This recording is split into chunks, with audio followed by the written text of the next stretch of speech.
ଆଜ୍ଞା ନମସ୍କାର। ଆଜ୍ଞା ନମସ୍କାର ସତ ସାହେବ। ଆଜ୍ଞା ଆପଣଙ୍କ ନାଁଟା?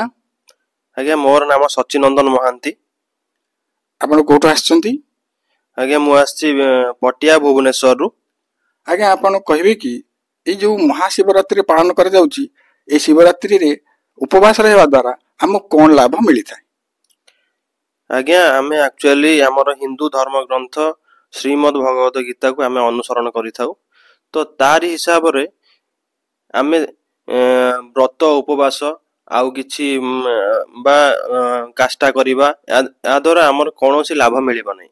ଦେଖନ୍ତୁ ଶ୍ରୀମଦ୍ ଭଗବତ ଗୀତା ଗୀତା ପ୍ରେସ୍ ଗୋରଖପୁରରୁ ସ୍ପଷ୍ଟ ଭାବରେ ଲେଖା ହେଇଛି କି ଦେଖନ୍ତୁ ଆଜ୍ଞା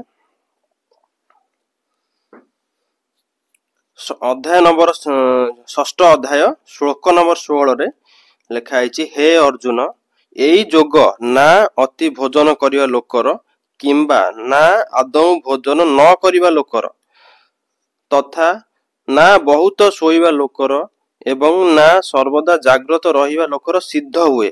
ତା ମାନେ ଏଠି ସ୍ପଷ୍ଟ ରୂପରେ କୁହାଯାଇଛି ଯେ ଆମକୁ କୌଣସି ଲାଭ ମିଳିବ ନାହିଁ। ଧନ୍ୟବାଦ। ଆଜ୍ଞା ଧନ୍ୟବାଦ।